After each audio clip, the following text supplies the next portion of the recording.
Hello, everybody. We are live on this live, beautiful interview with the most beautiful person that I have met in a long time. And so you just heard that's his intro song. It's not the same. Things are changing. We're not the same. We're going to a whole new level. And I believe that about my life as well. So why not have an amazing guest who agrees with that? We are in alignment that things are changing. We are not the same. We're about to enter into better right now. So I have with me today on my show, Hosting Brilliance, none other than Devon, you're gonna have to go ahead and show your face and unmute, and you're gonna say hello to the people, and I'll tell them a little bit about you. But just say hello. I'm so excited. Hey everybody, I'm so glad to be here. Been waiting since October, and this is a perfect day. So I'm ready. I'm Yes, ready. yes. Hmm. Now, guys, I'm gonna try to share. I'm gonna try to share my screen with you all so you can see Devon's face here on StreamYard here. Um, but we've been talking about this for a long time, and we're so excited. So just tell us a little bit about who you are and where you're from. Hmm. My name is Devon Michael San Giovanni, and I'm from right outside Manhattan. So I've pretty much spent my life, going in and out of the city. I was a children's songwriter for 10 years, and I studied with a piano prodigy. And my life was consumed with running in and out of the city, playing in different clubs. But one day somebody realized that I was a children's songwriter, and that was an interesting story how that came about. Because the woman that I studied with, she had a son uh, who's also a genius. And one day he read an article that said there's a gaping hole between Barney and Raffy, and can you fill it? Mm. So I was a teacher, like I was a teacher all my life. But when he said that, I went home that night and I wrote 15 children's songs. And Wow. I came back, walked it back in the next morning, and they were like, "You have a career." Wow. So I was like, from that day forward, because there also happened to be a little kid that was Vera taught high end, I mean, students. This woman played first chair oboe for the Philharmonic, and her son used to come with her to the lessons because it was in Englewood, which is also a very high end town. All the, writers and brilliant people live there. So anyway, he was running across the room one day, and I happened to be sitting by Vera's piano. Mind you, she has a baby grand piano in her, not a baby grand, concert grand in her living room, and he would run by and he'd hear me sing and he'd hear me play. And then one day he stopped like dead in his tracks and he came and he sat on Vera's lap. And he's like, "Devin, can you play that song again?" I was like, "Sure." So I played it again. He's like, "I like that one. Can you play the other one again?" I was like, "Sure." "All right, can we play this one?" I was like, "Sure, no problem." Well, apparently he went home and did not stop talking about me. He kept telling his mom, "We got to get back there. I got to sing with that guy Devin again. We got to play. I can't wait to go there. When are we going? I want to go." So that's when they came up with I was a children's songwriter because I thought my first show was going to be in Madison Square Garden. Well, let me tell you where my first show was. It was in kindergarten.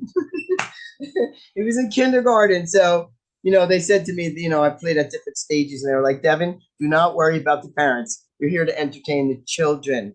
Because the parents have worked all week. They've worked 40, 50, 60 hours. They're exhausted. Now they're dragging their kid to the studio to watch. They're like, if they're sleeping in the chair and they're snoring, don't even worry. He said, because you know what? You're here for the children. And I played in every preschool, kindergarten, first grade in the tri-state area. And that was for 10 years we did that. And unfortunately back then there was no social media. None. None. As a matter of fact, when I came back, thank you God, thank you Robin for coming up, and she said to me, "Devin, do you have a song that you can sing for me?" I'm like, "Well, I was a children's songwriter for 10 years." And she's like, "Oh, come on, please, please, please." And her and her sister Janae were like poking at me. "Can you sing?" I'm like, "Come on." All of a sudden I break out in like the three kind mice. See how they run, the three kind mice, to help someone. Three kind mice. See how they run. They don't just leave it for any old one. One gets the dishes and the other gets the cups. One clears the table while the other wraps up. Before you know it, it's been all cleaned up. Like the three kind mice, yeah. So anyway, she's laughing now. I had forgotten all about that.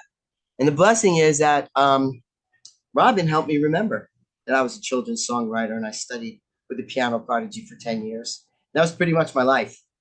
And educate, you know, come on, we're all going to get together and get the job done. We're not going to leave it for anyone, because you know how kids are. And I'll tell you something, when I played in the schools, we do the kindergartens, and I had a special teacher who loved me. She used to wear the apple, like she would wear like what do you call those? A jumper. She had the apple and the blackboard and the chalk, and the pencil, pins and everything. She's such a beautiful teacher and such a beautiful school. And every year when I went there, I just loved being there. And then they used to let me play for the adapted kids, the ones that were handicapped and things like that. Let me tell you something. They would all get up from their chairs and go crawling around and start picking up all the toys from the floor and putting them away. And to me, that's my biggest joy. I was like, look at what it does. So back then, unfortunately, there was no social media. So when I came back from Las Vegas, I met Robin in Las Vegas. What a wonderful trip that was, and what a surprise! I didn't know if it was a surprise, a mistake. What was it? Kind of like I was born. I was born as the third child, the baby, and it was 10 years later. Like, Mom, was I a surprise or a mistake? She said, "Oh no, we promised your godparents a godchild." I was like, "Oh, I guess that's a good answer, right?" So anyway, I happened to be just standing outside of the place because we had lunch break, and I don't know, there were these like 10 gorgeous women, and they were all getting into Uber. And next thing I know, they're like, "Come with us," and I'm like, "Oh no, no, no!" And they're like, "Oh no, you're coming with us." And they drive, and they drive. Squeeze you in. Listen, guys, we were like squeezing into this Uber. The guy was like, "Wait, you guys should have ordered XL," but we didn't know all the people were coming with us. And he was like standing there. We're like, "Come on, you gotta go." He's like, "No, like, come on, let's go. We're gonna squeeze you in." It And was they so awesome. right, and they squeezed me in. And let me tell you something. Robin had me telling her, "Oh, I was reading my book." Oh, so let me pause. Let's pause right there. Yeah. Devon, I told you guys that Devon was going to entertain you. You were going to be amazed. We're going to have a good old time. He doesn't even know that I have a lot of this on record. So the song that you just sang about the mice, I have that, and so we're going to play that for you guys a little bit later. So we'll add that to our video.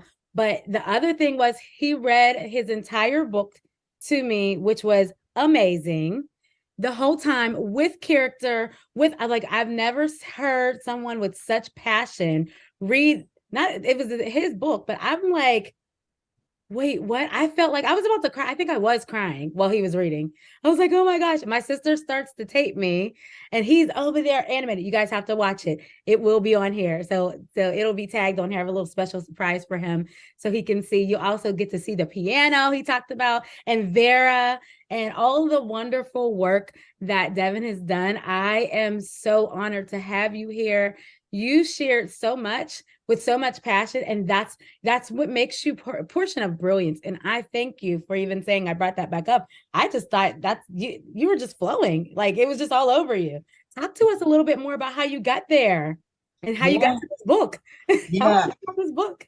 Yeah, it was so interesting how I ended up in Vera's living room. We used to go to this meeting, and then everyone would share a little bit. And one day she finally came up, and I remember I was walking up the stairs and she was pulling on my sleeve, and I turned around and I was like, "Oh, hi." And she's like, "Hi." She's like, "Oh, hi, how are you?" I was like, "Oh, hi." So she said, "You don't know who I am, do you?" I was like, "No, I have no idea who you are." So it turns out she's a music producer, and Wow. she's a piano prodigy that literally came out of the womb playing the piano at 4 years old. She said started playing like amazing story for her. And I was like, "Oh no." She's like, she goes, "What is it about you?" And I was like, "What do you mean? What is it about me?" She's like, "I've been watching you." I'm thinking to myself, like, watching me. She's like, "I've been observing." She goes, "After the meeting," she's like, "Everybody flocks around you. Everybody wants to talk to you." And I said, "Yeah." I said, no, I was like, I was like, "I don't know." It's like, "I'm just nice. Like, that's what it is." She's like, "No, no." She says, "It's much more than that." And I'm like, "No, I'm just nice. That's what everybody gets." So she said, "All right." She goes, "So I would like you to come to I want to invite you over to my house and bring your songs, bring your guitar, and bring everything." I was like, "Okay." So I took her address. We made the time. I go there and I walk in their living room and there's this concert grand monster. And I have my guitar case and I put it next to her concert grand and it actually looks like a ukulele. Like at this point, because the grand was so big. And then, I just started to play one song, same thing that I did for that little boy. And, I played one song. She's like, I like that song. And she's like, play another one, play another one. Every single song, she's like, she's shaking her head because I'm a born lyricist. Yes, And you are. that is my gift. There Yes, we go. you are. Yes, I'm you a, listen. yeah. You are. And I love it. I mean, I think when we were sitting in that Uber on our way over to lunch and our break, and you were in there and you just lit up. I want to know about like, so when you read your book to me, you lit up and your book was like a whole lyric, like it was like a whole song to me. You actually could have just sang the whole book to me. Yeah. Where did that book come from? Like why is that such a beautiful, passionate book the way it is in children's book? Tell me about that. I really want to know about your book. Hold that back up. I have mine Yeah. too. Oh, That's because it's a true story, Robin. wow. It really happened. I wanted a girl kitten, and I called all over the country and could not find a female to a point. And Mm. one day I called this gentleman and he said, I have them. I says, okay, I'm coming in the morning. Calls me in the morning. He says they're males. So I'm coming anyway. So he had females. As a matter of fact, see that illustration down there? Mm-hmm. There's Mm-hmm. an illustration of all the kittens. Those are the girl kittens in the basket, but they were torties. They were like there was like a splash. They were all different colors, but I wanted this kind with the mask and the blue eyes. That was what I wanted. Wow. So he gave me the kittens, and I put them in my hands, and I was sitting on a chair, and I had them in my hands, and they were on my lap, and nothing was happening. Nothing. Wow. I was like, they're cute and they're tiny and everything, but and at that point, I swear, I turned around and I saw him. And I saw him sitting there, and our hearts began to flutter, and love filled the air. Could it be he was the one who was the answer to my prayers? And then it says he knelt right down beside me and put me in his arms. I knew right then and there that I was safe from harm. I closed my big blue eyes and I began to purr. He tickled my little belly and my soft and cuddly fur.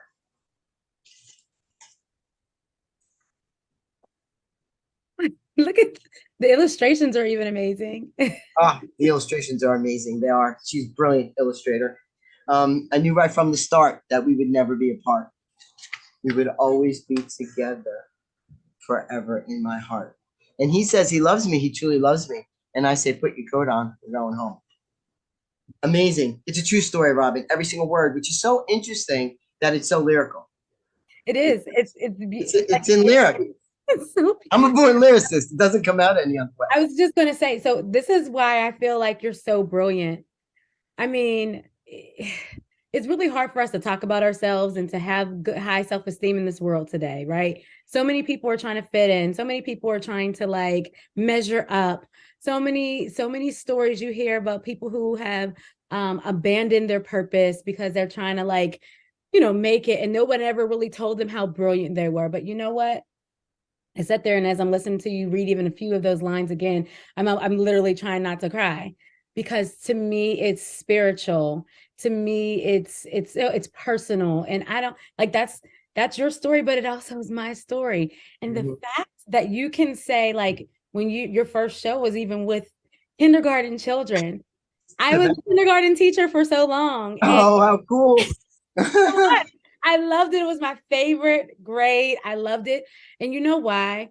The Mhm. hearts of those kindergarten babies were so open. They were so pure. Mhm. When I Yes. met you, I felt like you had that childlike heart still about you in your Mhm. book, and your like as a grown man, like we lose that. I get passionate. I'm sorry. We lose that when we go through life, and you've gone Mhm. through a lot of things. What were a couple Mhm. of challenges you've had, but you were still able to overcome because of just naturally who you are and who you were called to be? Oh, I had some rough challenges. My dad died when I was 11. Wow. Wow. So, and then 6 months later, My best friend and I fell off a bike together, and he died and I lived. So I have a purpose. Wow. I stayed such a little kid because he and I had the best creative relationship. And I never met anybody who had that level of creativity that I had with him. So it was a lifelong search.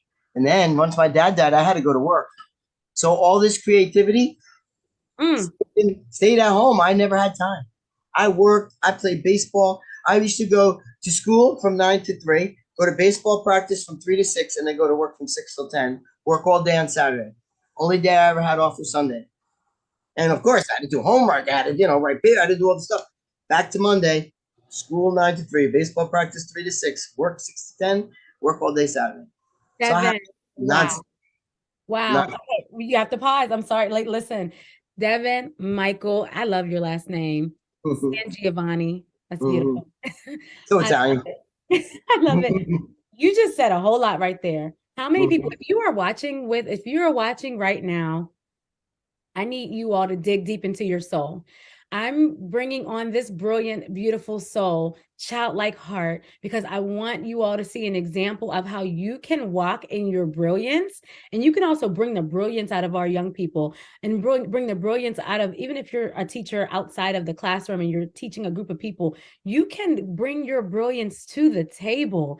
It is enough. You are enough. Guess what, Devon? I knew you were enough. And literally, through all of your challenges, through all of that stuff, you could have broke, you could have given up, you could have been like, woe is me. And I'm sure you had challenges like, okay, dad's gone. Ooh, What that was just rough. happened with my best friend who's like my like creative mate? Like it's amazing. But Mhm. now I don't have that. What do I do?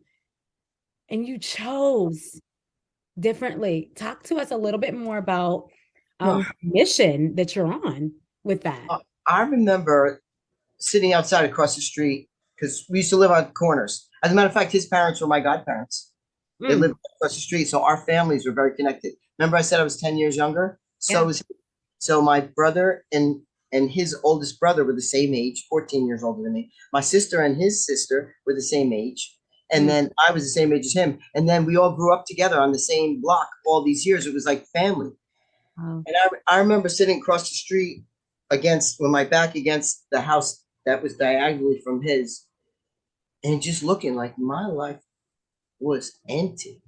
Like the two most important people in my life died within 6 months, and I was only 11. Jesus. 11 and in school. Let me ask you this. That happens. You're 11, you're about what, fifth grade maybe? Six. Sixth grade, Mhm. sixth grade. How did that even affect you in school? You know what's funny? Maybe 20 years later, one of my high school, one of my the girl that I one of the girls that I used to go to school with all through grammar school and then all through high school. Actually, not even high school because she had moved, but she was there for all that. And she finally called my brother's house to get my number, because we were grown, we were working and everything by then. And she called me one day, and I said, "D, let me ask you something." She said, I said, "Do you remember when my father died?" She says, "Oh, do I remember? I remember." I said, "When I came back to school, like, was I any different? Like, what was I like?" She's like, "No, you were no different." Hmm. No, I was no different on the outside, but Mm. I was broken on the inside. But I Wow. just didn't show it. Like I just kept going, going. And you got to figure, my mother was so depressed. I had Mm. to come home to a mother who had her head on the kitchen table, hysterical crying with all the lights out. I had to come home from school like that every day. Wow. It was Wow. it was rough. It was rough. And then of course my father was the sole breadwinner. My mother never worked a day in her life. Not that she was spoiled and high on the hog. We had enough money, but my mother went to work, and so did I. Mhm. If I wanted Puma sneakers, Robin, like I was in the lunchroom grubbing the extra $10 that I needed. Like I'd work and make X amount, but then I need a little bit more to get the shoes that everybody else had or the sneakers. Mm. It was rough. And then they used to, what else? And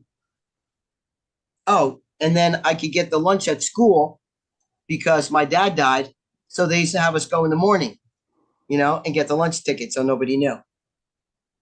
So that, that's like, I always had to depend on other outside sources.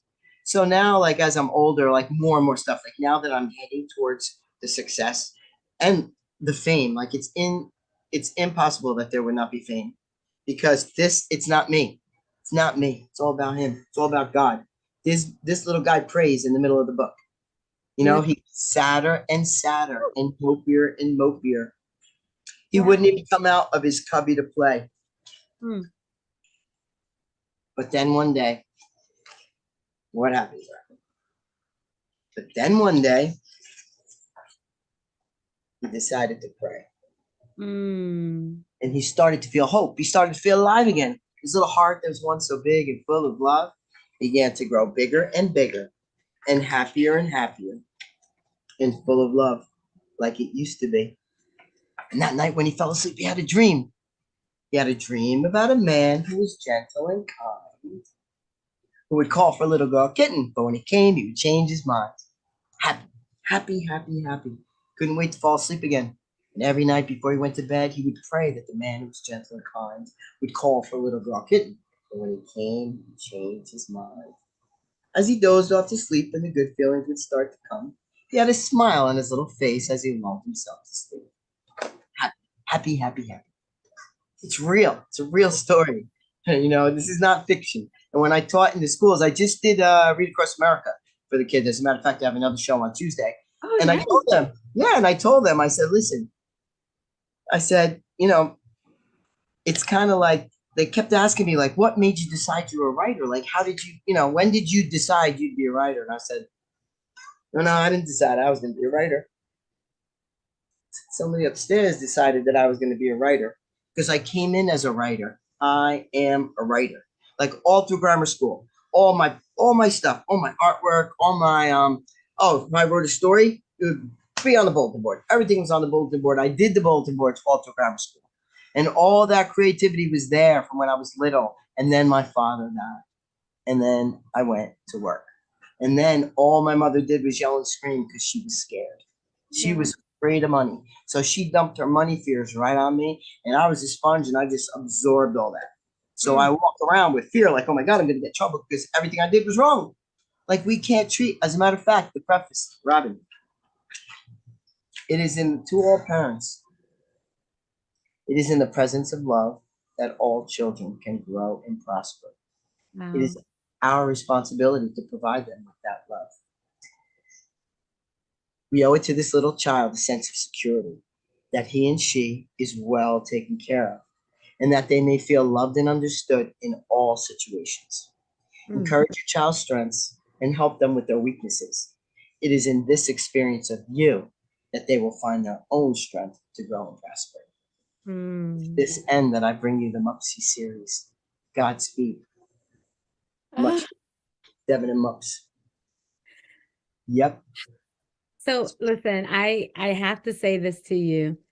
What you just did here was exactly what our talk was all about today. Our interview is all about today. You embodied it, you taught it, you demonstrated, you gave examples. And I'm just tying it all together, honey, just showing everybody the brilliance that you have and showing an example that you are to others, that it wasn't all, everything wasn't always perfect. And your beauty came out of your struggle. And so, what you did today as an author, as an entrepreneur, as an educator, as a writer, as a lyricist, I actually need to add that. I did not put that under there, and I will make sure I do that. I put creative author as a lyricist, but Born lyricist. born lyricist. Born lyricist. You are. Oh, we're going to tap into that. Hold on, hold that thought because I have something to say about that, and I have something to ask you about that. But we wanted to know how to teach using your God-given talents, and you literally just showed us all of that. First of all, you taught yourself how to overcome through the challenges with having to take over with dad gone and taking over. You also taught us something, I think, today about understanding that there's a why behind what children are going through or people are going through. I love the beauty that you talked about with your mother when you said You didn't say, "Oh, my mom is this," and you didn't. I can tell you don't have that bitterness. I can tell you said she was just doing this because of this. You understood the root. That is an amazing educator. Thank you for that. And Mhm. and then I want to ask you this question, because it's timely. Um, how did you do that with your children in your school? Give us like one more example of how you. I remember you told me a little bit about it at the table of how you made all your children feel amazing, like even the older ones. And we talked about Mhm. the younger ones, but what about the older ones? Um, and how you got them engaged into learning. You know, the thing about it is I love to teach. Oh, Mm-hmm. and I don't know if I told, I'm really into astrology, and I've had a, you know, I said there's four women who influenced my life. Two were astrologists, one, my best friend for 40 years, is psychic, and then Vera, the music prodigy. So I had these four women come into my life that really molded me. And they taught, like, I'm a born teacher too. I have Jupiter in the 10th house. I'm a born teacher. And my moon is in Aquarius, which means I'm 20 years ahead of my time. 20 years. So I saw things coming. Like years ago, I was a high school teacher and I taught senior health. And I made them all research a disease that was in their family, you know, Mm-hmm. family history disease. And Mm-hmm. then I made them study it. And back then, there was no internet. You know, they had to use magazines. Yeah. They had to go to the library. They had to use periodicals. They had to look things up, find out what the disease is, what causes it, and what is the cure and what is the prevention. Do you know they were helping their grandparents? They were helping their parents. They were helping their aunts. Whoever had that disease that was in the family, they actually had some knowledge and a little bit of control. Wow, that's powerful. That is Yeah. powerful. Now that is how you teach that's how everybody educates. That's how you teach a whole community. Woo! Mm-hmm. Come on now. Go ahead. That was 30 years ago, by the way. Oh, Oh and I my taught them, God. I said, okay, who in this classroom, what are you going to do when you graduate? I don't know about that. I said, so now listen, if there was nothing, if there were no money, no fame, no, what would you do? What do you love to do? And they Mhm. would say something completely different. I was like, what in your right mind makes you think you're going to be happy? And Mm. you look at me, I was teaching at the time, so I did love that. But what makes you think you're going to be happy? And then I mapped out, okay, so, all right, so what job are you going to get? How much are you going to get paid? $15 back then, $15 an hour was a lot of money. I was like, okay, so say you're making $15 an hour. I said, so okay, so that's what, $400? Okay. I said, now your rent is 800, your car payment is 200, your car insurance is 200. You got so I started adding up all the numbers, and then I took that 600 and I divided it by four. And I was like, what are you going to do at the end of the month when there's no money? They're like credit cards. I said, oh, you're going down the wrong path. This is where you're going. They're like, how did you learn that? I said, the hard way. I said, the hard way. I found that out. I moved out. Boom. Next thing I know, there was Come like on. this and that and this and that. And I was working like a crazy person. You can't make those ends meet. And nobody teaches us about investments. Nobody teaches us about a checkbook, balancing the checkbook. Nobody teaches us about investing. Because putting money in the bank, that's like, nowadays, it's a joke. Mm, mm, You mm. get 0.0%, but they want to charge you 36% interest, you know? Wow. Listen, Crazy. let me tell you this. I know we're coming to a close. You guys, do you all see how we have to have a part two with Devon?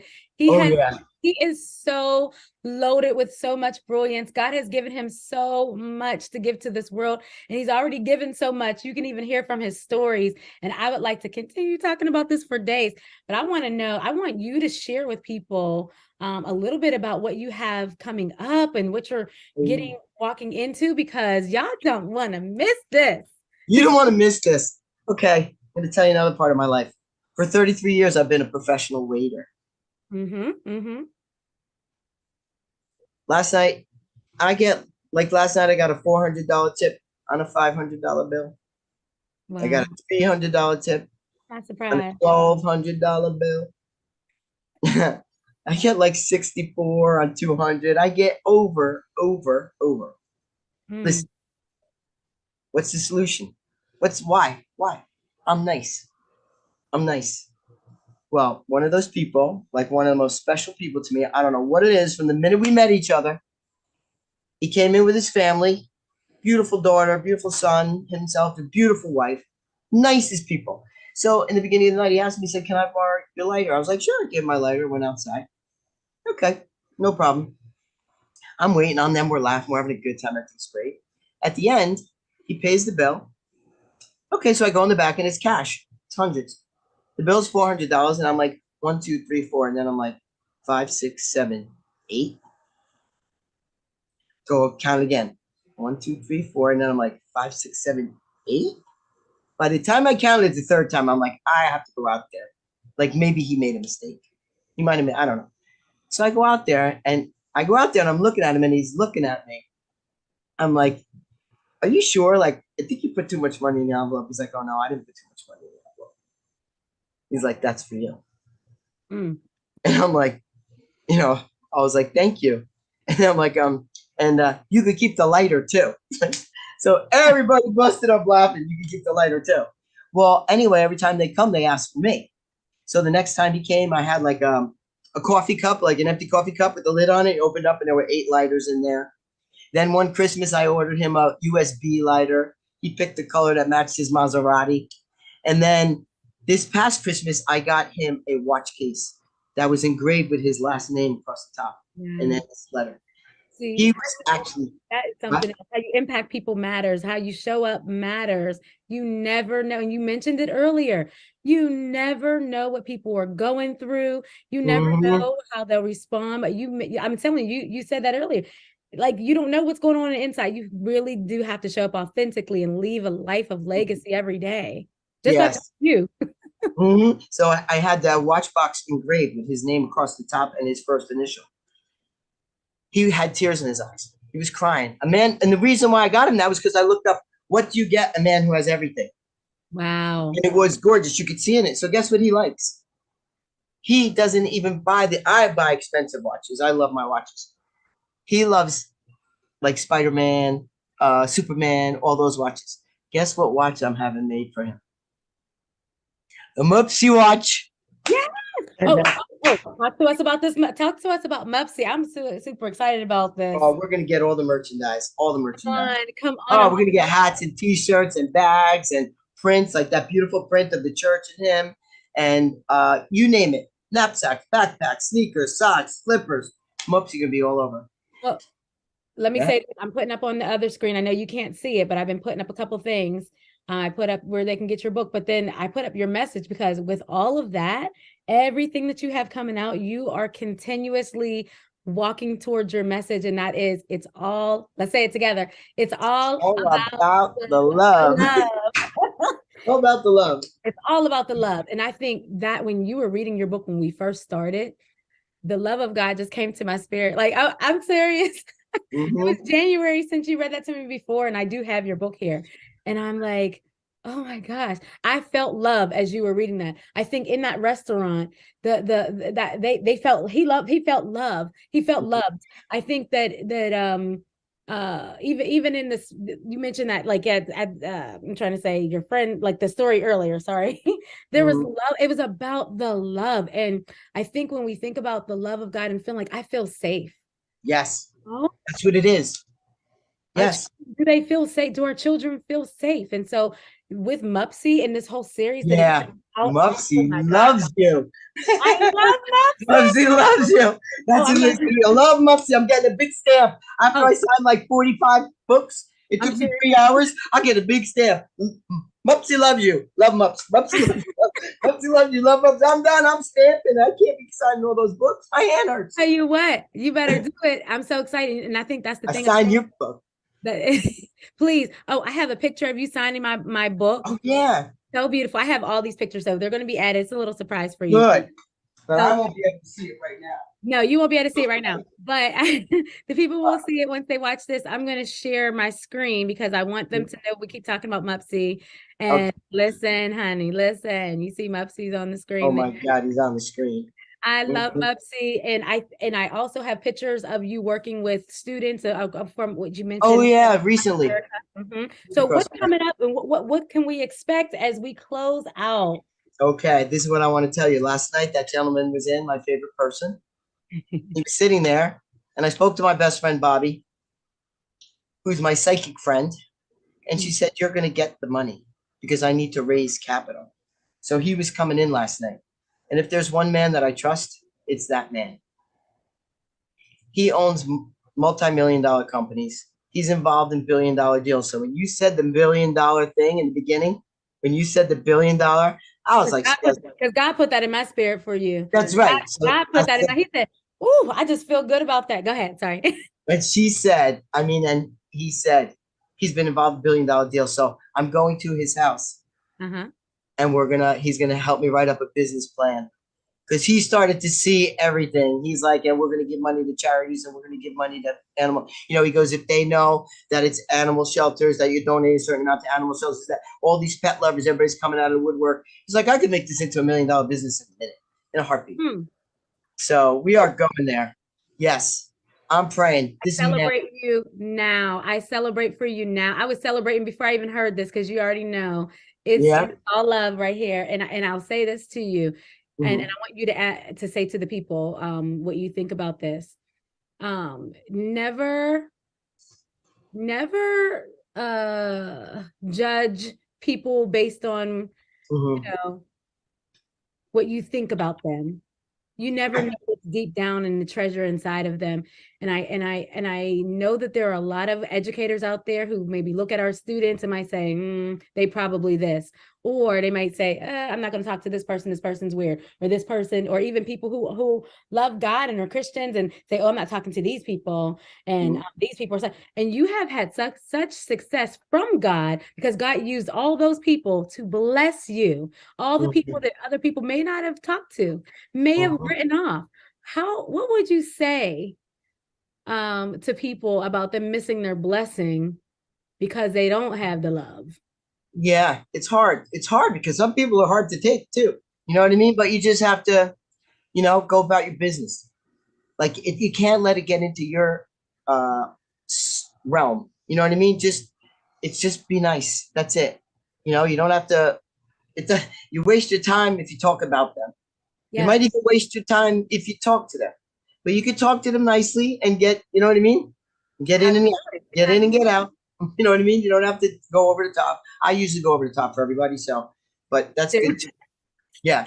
That's Yeah. why we're friends. Yeah, yeah, yeah. Oh, we had such a good time. We're gonna have a better time. We're going in June. It's my birthday.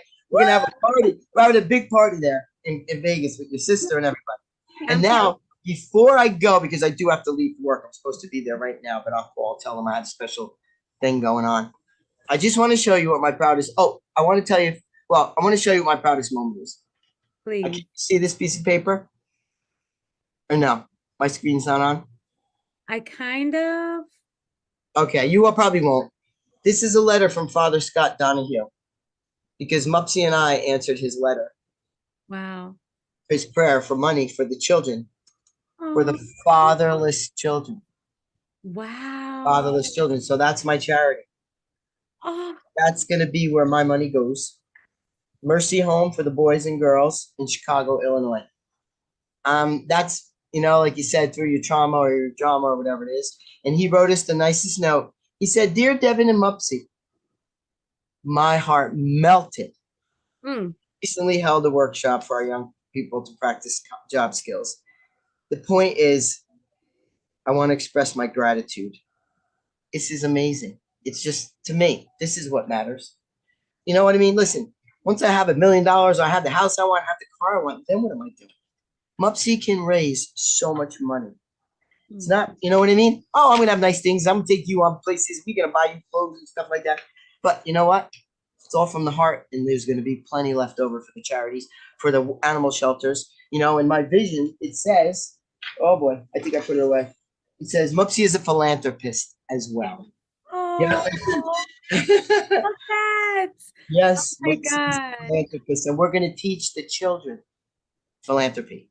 We're going to teach the children to give to other children who are less fortunate than themselves. And that man, you know what he said last night?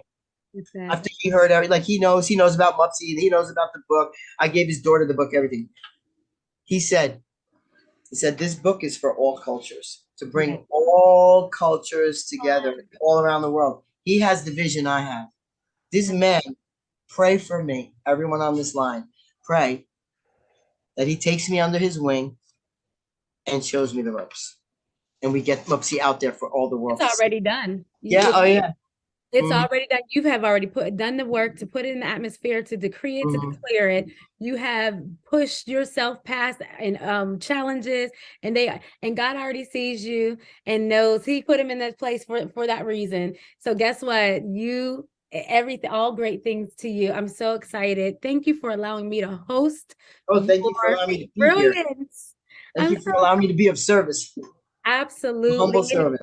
Any bywords or final words Oh, before I we just have to say bye because I'm supposed to be at work right now. I got to text them and say I had a television interview and I can't be there till 3. Yes. All right. Thank All you. right. Thank you. We'll talk. As soon as you're done, we'll talk. I'll call you from work. Okay, call me. All right. Bye. Love you. Bye.